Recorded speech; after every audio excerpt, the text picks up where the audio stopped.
Hello there, Talkin fight fans around the world. Thank you once again for joining us for another episode of The Scoop featuring the champ, Bola Ray, and his ongoing series exploring the history of boxing and great boxers and great fights and great fighters, great eras.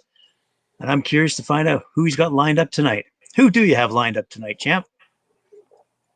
Well, today, this is one of the tallest boxers.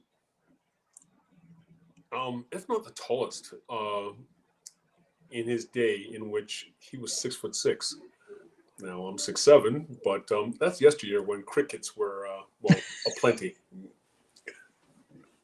So he was a multi-talented entertainer. In that not only was he a musician, but the musical gene ran in his family. His younger sister was one of the original members of the Supremes. Fun fact. And was also one of the members of a family-only band that was called the Heavyweights. My name is Bola Ray, and this is The Scoop. I'm going to assume that prior to the 1940s, that the most popular part of families saw that having the most kids is a sign of wealth, because they just didn't know what birth control was. At the end of the day, born to a family of 10 kids, April 4th, 1939, to a sharecropper in Inverness, Mississippi, was one Ernie Terrell. The family moved quickly to Belzone, Mississippi, but shortly after his birth, they moved again to the big city of Chicago, where his sharecropper father got a better paying job, I guess, in the big city in the factory. And onwards and upwards, per se.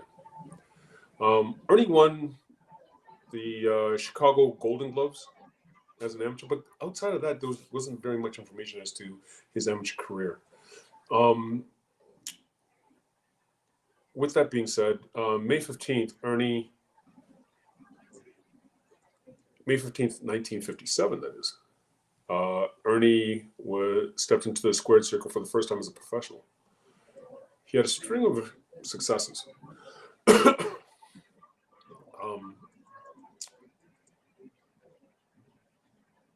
Which led up to his ninth fight, where he sustained his first but questionable loss to one Johnny Gray in an 8-round split decision. Now, Ernie had taken the first 3 rounds in this fight on all 3 scorecards. It's just the last 5 rounds is what got questionable, and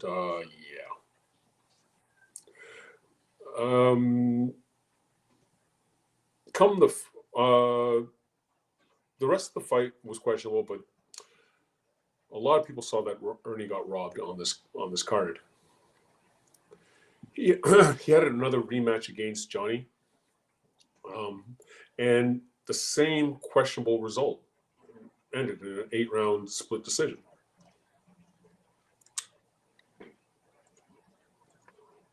His career moved forward, and he got past this disappointment. He put together a string of wins and like an actually extensive win streak, only to lose a majority decision to one Wayne Betheu. Nothing to be ashamed of. Still an impressive career to date. And on his 28th fight, he runs into none other than Cleveland Williams and sustained his first crushing defeat in the way of a 7th-round knockout. Now, this fight is then avenged some 7 fights later, way of a 10th round split decision for Ernie Terrell.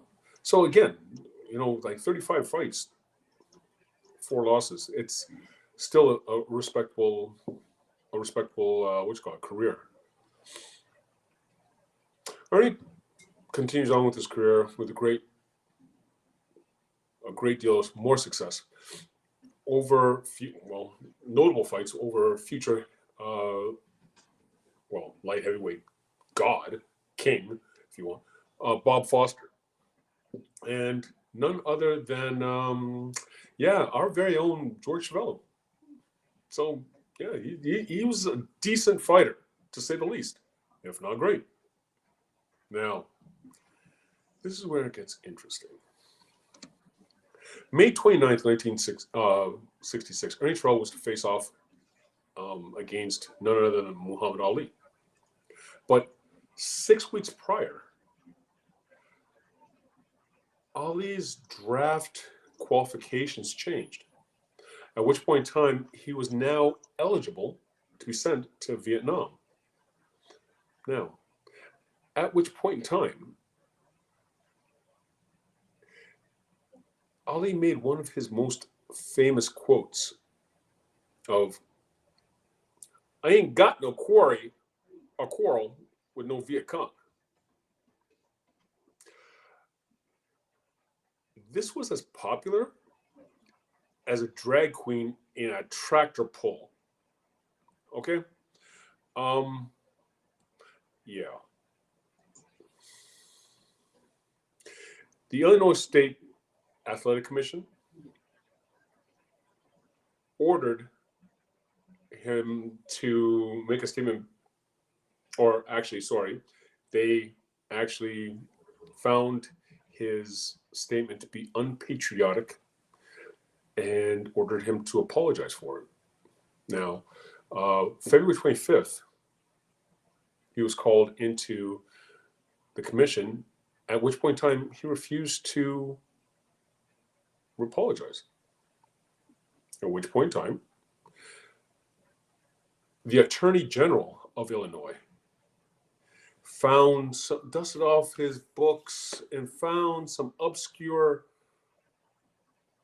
law from God knows where, which then found any fight that Ali was to be in be deemed illegal, at least in the state of Illinois.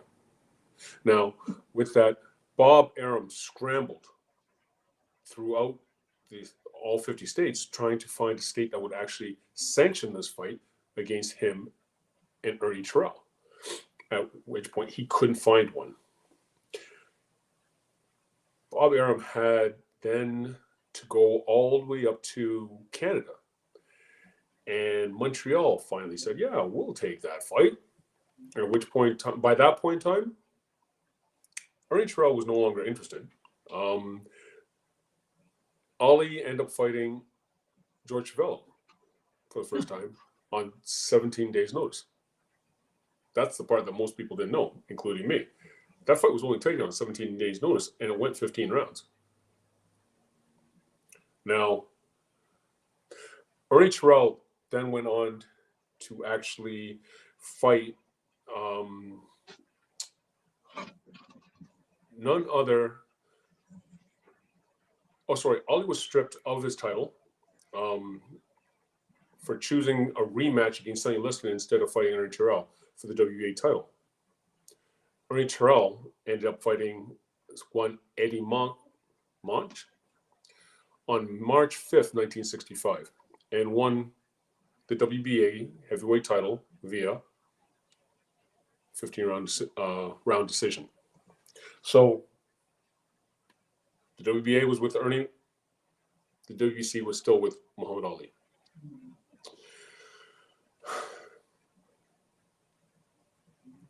And then things got interesting. March 6th, 1967. The fight was set. Now, this fight was to answer who was the legitimate heavyweight champion of the world at the end of the day. There are two champions here, but no one really gave Ernie the respect due, simply because Muhammad Ali did not lose the title in the ring. It was stripped from him. So it was almost as if Ernie got a gift, and Ali was always seen as the actual champion. Now, with that, the lead up to the fight was nothing shy of epic. Ali does what Ali does. And oh, what a firestorm. Ernie refused to acknowledge Ali's name of choice, Muhammad Ali, and call him by his birth name, Cassius Clay. Yeah. Ali called Ernie an Uncle Tom. Actually, he went a hell of a lot further than Uncle Tom. He actually called him an Uncle Tom nigger that was going to get his ass whooped. And I was like, okay. In another press conference, Ernie called him, Ali, Cassius Clay again. Ali slapped Ernie, told the public, you want to come and see this fight because I've never wanted to beat somebody so bad as I want him.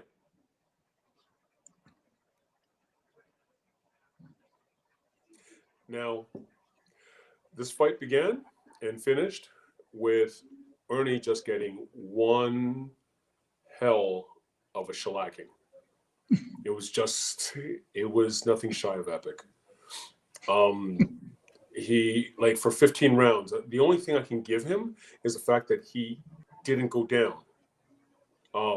He finished 15 rounds on his feet, but he just took a beating for 15 rounds. Partway through the fight, Ali was going off and just peppering him with jabs. But in between, he'd tell him, what's my name? Bam. What's my name? Bam. What's my name? Wow. Bam. He educated him in a manner that was fitting of Ali, the educator, to call him Ali. The Daily Telegram reported that this was the nastiest display within Ali's celebrated career. They reported that apparently Ali grabbed him in a headlock and ran his eye along the top rope with the headlock. Was this professional wrestling or professional boxing?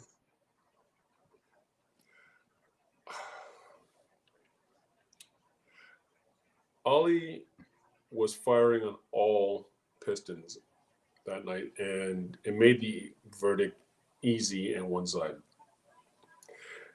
Now, that was the pinnacle of his career, as far as I was concerned. Even though he did win the world title and whatnot, his fight with Ali showed exactly how monolithic the man Ali was. Even though Ernie was rather great in his own right, but Ali was just a step above.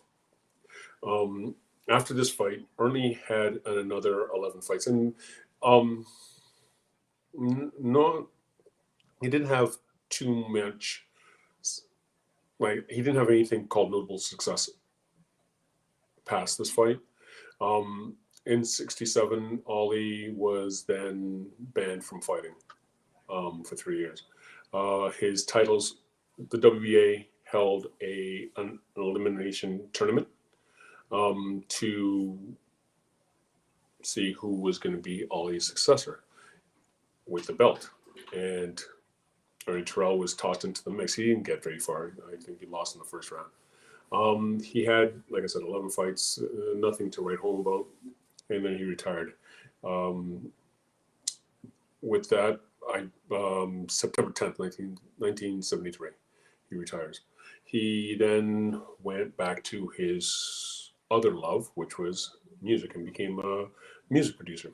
Um, his sister had long left the Supremes. For the record, Jean Terrell, if any of you remember. He died in Chicago at the age of 75 in 2000, well, December 16, 2014, of dementia.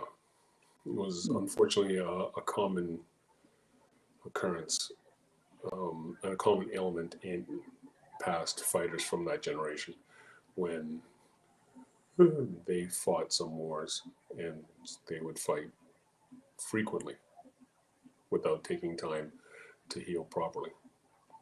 No. He was a genuine great of the day. It was just Muhammad Ali was that much better, hence why he is the greatest. But and with that, that is my show for today. If you liked it, please hit the like button and subscribe and smash that notification bell. It's your boy Bola, and that's a scoop. Thanks very much, Ray. That's amazing. You know what's interesting about that?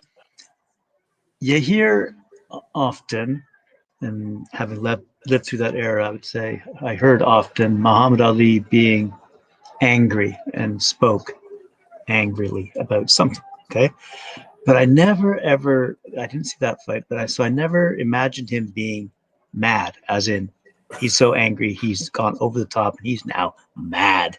Yeah. Like, so to drag poor old Ernie across the ropes. That was excellent graphic description of how absolutely mad Muhammad Ali was. He got under his skin, and it's not a good place to be. Right. No, that's not someone who you want to piss off. No, it's not. And did he pay for it? Did he pay for it? Right. So. In classic fighter fashion. Yeah. Right on. Thanks very much, Ray. And we'll see you tomorrow night. Fantastic. To all the viewers out there, thank you very much. Remember to like, share, subscribe. If you're going to subscribe, hit that notification bell and get our notifications regularly when we're up next. Thank you very much. Have a good night. Cheers.